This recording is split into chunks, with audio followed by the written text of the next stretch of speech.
Real Madrid have sacked manager Xabi Alonso, or at least that's how it's being officially worded. A mutual separation, that's what's being said. But let's be clear here, when Real Madrid lose a final and a manager loses the dressing room, there is nothing mutual about the divorce that follows. The Spanish giants are back to square one, another manager out, another chapter added to Madrid's ever-revolving carousel. This time, the trigger was a defeat to Barcelona in the Spanish Super Cup final that took place on Sunday. But was losing a trophy really enough to send Alonso packing and end his reign after just 7 months? The answer lies not on the pitch but off it, because what the cameras caught after that final told a far bigger story, a story of power, egos and authority, or the lack of it.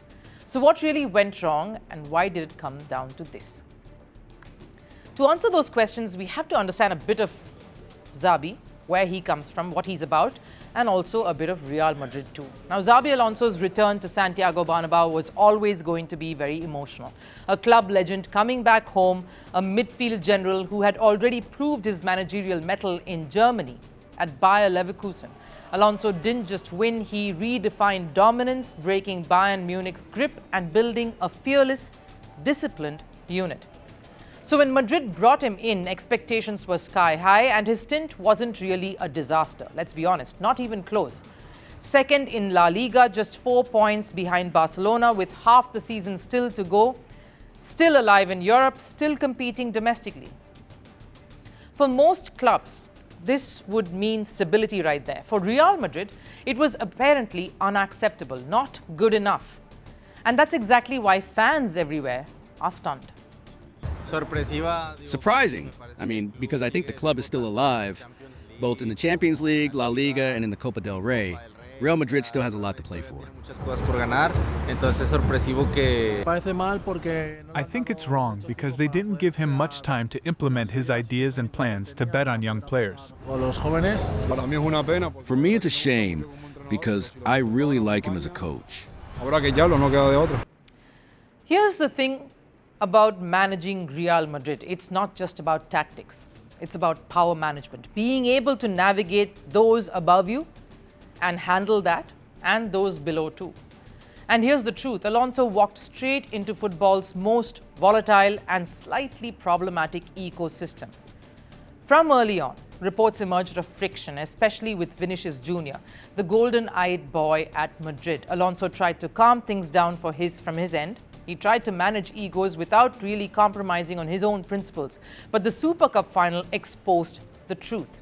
It wasn't just about Vinicius anymore.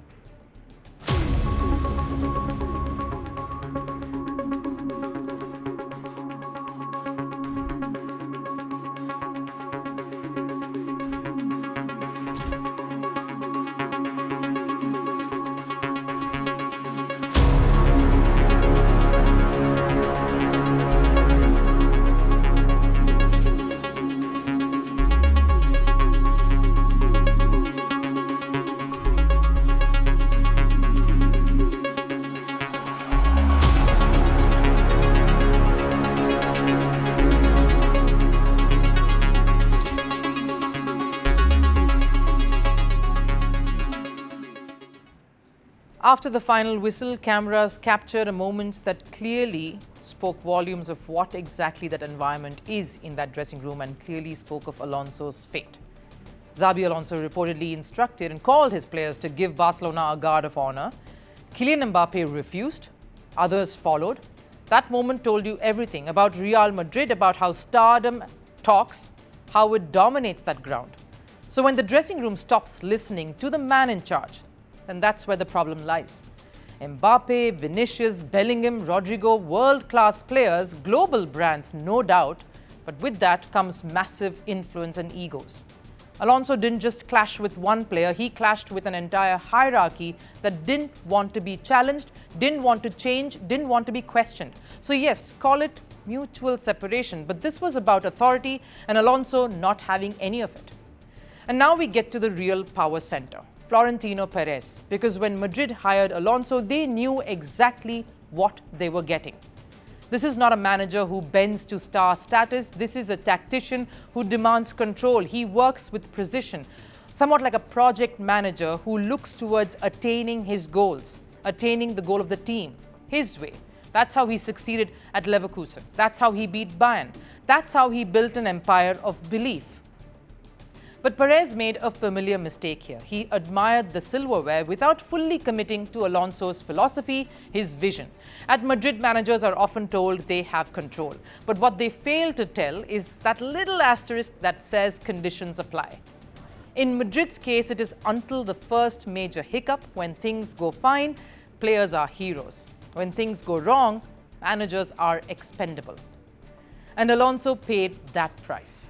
I think there must be something between him and the club, because something internal in the club, because I don't can see any other reason why they would do it. I think Xabi failed to unite the dressing room around him. Either the squad is too big or the egos are too big. Now, this isn't a Madrid-only problem. Paris Saint-Germain lived this nightmare too. We witnessed it. They hired Mauricio Pochettino, a proven tactician, a manager who took Tottenham to Champions League final, but then he stepped into a setup which had Neymar, Mbappe, Messi, too many egos, too little authority. Pochettino was sacked. The cycle continued until PSG finally learned. They backed Luis Enrique, gave him power, even if it meant standing up to someone like Mbappe. The result? Champions League winners, Intercontinental Club winners, 6 trophies in the season, Club World Cup final, the dream run continues. That's what happens when clubs choose structure over stardom. And that's the crossroads Real Madrid stand at today. Because on the surface, Madrid look ruthless. They're successful, they're relentless, they have a host of stars, but underneath all that sheen, they are not building continuity. They are definitely not building a long-term identity. Do they have something Ferguson and United had, or Arsenal and Wenger? No Klopp-style legacy either, just managers passing right through, even as the dressing room remains untouchable and starry-eyed. Xabi Alonso didn't fail at Real Madrid. It was Real Madrid failing to back someone like Xabi Alonso. Madrid may continue to win, but at what cost? And how long can success survive without the sense of stability? Until the club decides who truly runs the show here. The job will remain football's most glamorous trap, and Xabi Alonso, unfortunately, is just the latest name to have been caught right in the middle of it.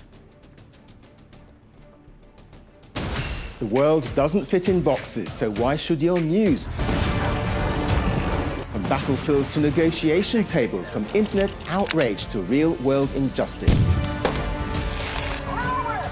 The conversations everyone is having and the ones they're avoiding. It's the same show, but this new year, Firstpost America gets a new look.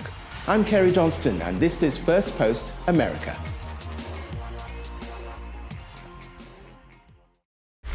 Want the facts? The latest developments? News that gets straight to the point. Well, we've got all 3 just for you. This is Firstpost Live, a brand new show, your window into what really matters. Don't miss it.